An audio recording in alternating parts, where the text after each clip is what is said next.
Hello and welcome to another edition of an English Guy Watching Wrestling. I'm the English Guy, I'm Nick. Thank you so much for clicking on another video, I really do appreciate it. And today, or in this particular video, we're going to be reviewing the AEW Dark Show that was held on the, being prepared, 16th of February 2021. So that being said, let's get into was legitimately one of the shortest AEW Darks I've seen for quite some time. Some of these wrestlers were not being paid by the hour, as per usual. Some say as not as what I expected though. But anyway, with that being said, let's get right into it.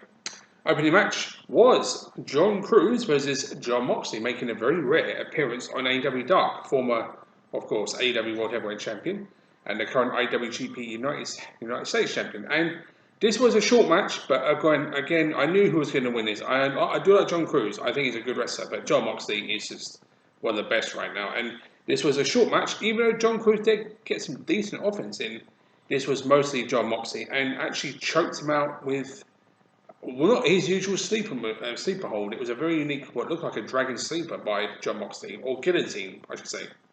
But a short match, nothing wrong with it. John Moxley getting a well-needed win, I think, after his unfortunate situations in AEW as of late.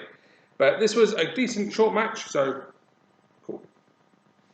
Next match was honestly my match of the night for this particular card of AEW Dark. Bear Country versus Chaos Project. Now, Bear Country are a team that is really starting to impress me more and more as I see them in AEW. I've not had a chance to see them anywhere else. I know they're from New York, but I don't know a huge amount about them, to be completely honest. But I think they're really, really good. Against Chaos Project, I'm going to say now AEW Dark veterans. You do see them on Dynamite now and then, and on pay-per-views now and then as well, but it was really, really good to see this kind of matchup because I thought this was overall a superb tag match. Both teams are really good. And of course, Luther using Serpentico as a weapon as per usual. But they didn't really lose anything in defeat here, I think, Chaos Project, because Bear Country did win the match. And I really want to see more Bear Country in AEW because AEW has always had a very strong tag team division. And Bear Country fits right in because of how they do things. And, I really, really enjoyed this match. This was an easy match tonight. Some really good offense from both teams. And Bear Country, I think, really deserved the win. Even though I do really like Chaos Project, I think the right team won here in a very good, competitive tag team match. So, definitely thumbs up. Next match was the Butcher and the Blade versus Jensen Patrick and Sage Scott. First ever time they've teamed together in AEW. And this was not a long match. As simple as that. Butcher and the Blade hit them before the bell even rang, and they basically just went crazy on them throughout the entire match. As short as it was a very short match. Butcher and the Blade won this one. Simple as that. So, there you go. Next match was Renee Michelle making the AEW debut against Shanna. Now, another shortish match. I would say that 4 minutes and 25 seconds, but this was a decent match, I thought. Shanna's a reliable as they come competitor against Renee Michelle, and I've never seen Renee Michelle before, but she was fine for what she did in this match. But I think Shanna didn't get a chance to show as much as she can do usually. But as I said, it wasn't the longest match. Nothing wrong with that. And Shanna got the win. Tiger suplex. Didn't hold on to the bridge for the pin. Moved over for the pinfall in another way because Renee Michelle was taller than her and a bit bigger. So it made really good sense to do that. And very good smart wrestling by Shanna, I thought. So can't fault that. So thumbs up for good innovative thinking towards the end. So well done. Next match was Alex Reynolds and John Silver, the Dark Order, one of the most beloved tag teams in all of AEW. I mean, who doesn't like them? It's as simple as that, really. Against Eric James and VSK. Another short-ish match, 3 minutes and 18 seconds, but good. Most of a sprint between John Silver and Alex Reynolds. They really are one of the most reliable tag teams in all wrestling anywhere. What they do, they're crisp, sharp, fast, and of course strong. Really short tag match. As I said, very, very cool performance by Dark Order. Yeah, I really love seeing them wrestle, no matter whether it's on Dynamite or pay-per-view or even on Dark. It's always great to see them, so can't fault it. Thumbs up. Next match, Baron Black and John Skyler versus Jurassic Express, this time of Jungle Boy. and Luchasaurus. Usual tag team for Jurassic Express there. And this was actually a very cool match, to be fair. Not the longest match ever, but there's one thing I really do like about these kind of tag teams on AEW Dark is they get a chance to have a bit more fun, shall we say. And you can tell, despite the feud that Jurassic Express have got going with FTR, they're having fun out there. And this was actually a cool little tag match, and Jurassic Express won the match, so thumbs up. Next match was Vert Vixen, who we've seen AEW before, versus Tay Conte. And this was not the longest match on the card. It was 1 minute and 52 seconds, and Tay Conte won with a very unique submission. She changes her submissions quite a lot, and I like that, to be honest. It shows a lot of variety in what Tay Conte can do. Even though this was not her longest match, or perhaps her best match in AEW, I'm not saying that as a criticism, because in longer matches she gets a chance to show what she can do, and she's really starting to improve. As I said before, I think she's the most improved female wrestler so far of 2021 in All Elite Wrestling, and she's starting to show what she's all about. So can't fault that. But 1 minute and 52 seconds was the match. There you go.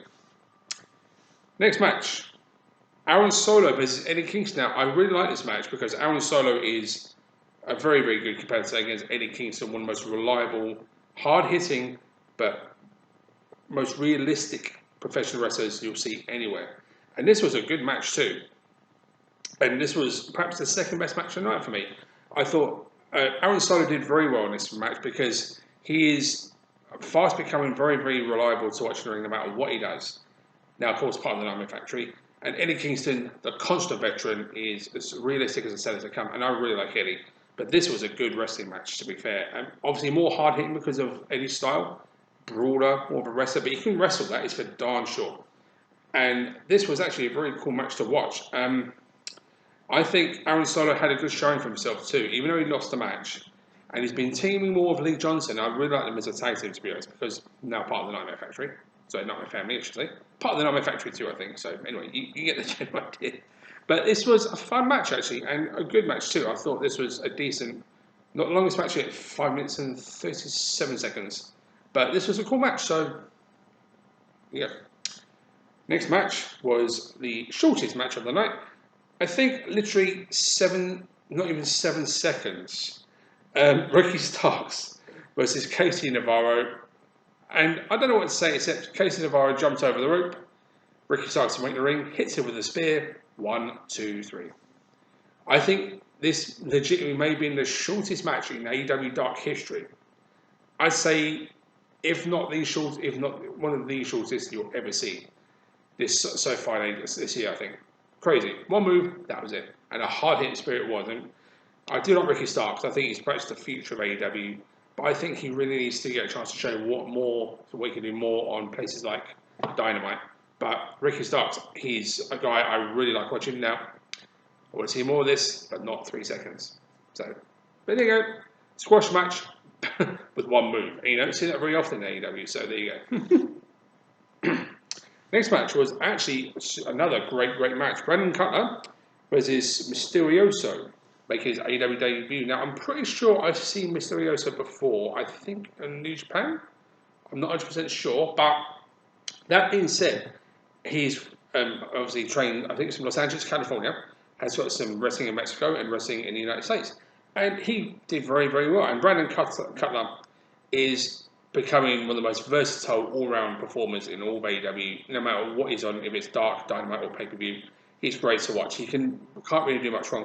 And this, in all seriousness, was a superb match. I think I'd like to see a match like this again with Brandon Cutler against someone like him, because what Brandon Cutler does, he does a bit of everything, but he's very, very good at high flying and the way he moves gracefully. Mysterioso was very, very good too, and I thought this was a matchup that really didn't do Dark justice. I think it's been great to see on Dynamite, which I think it has more viewers than AEW because Dark's on YouTube, Dynamite's on TNT.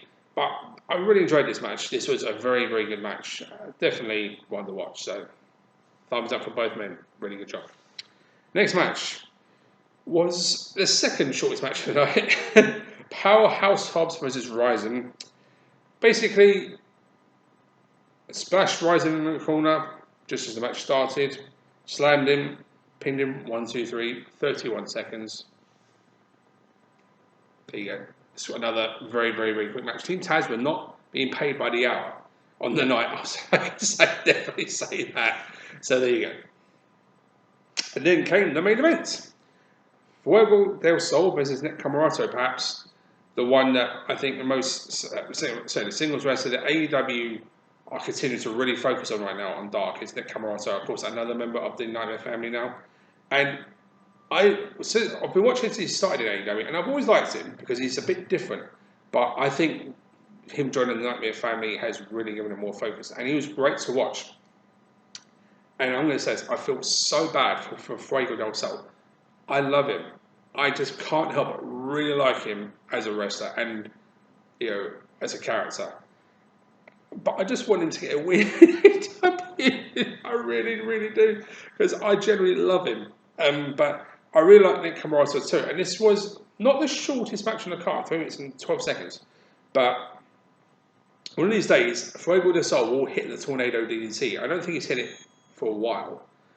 And of course, a guy like Nick Camarato, who's not a small guy at all, he couldn't hit it. And I really want to see Fuego del Sol get a win soon, please, AEW. Please let it happen, because I just love him. And it's just one of those things that I want to see Fuego del Sol get involved more and more. He has yet to win a match in AEW. One of these days, he'll get his first win too. So, but against Nick Camarato, who's a guy who's starting to get more and more of a push. And I like it because I think he's got the tools to go further and further as the weeks progress. But that being said, one of the shortest AEW Darks for a while in terms of matches, in terms of just overall length. I think it's only 12 matches, not even that, I think.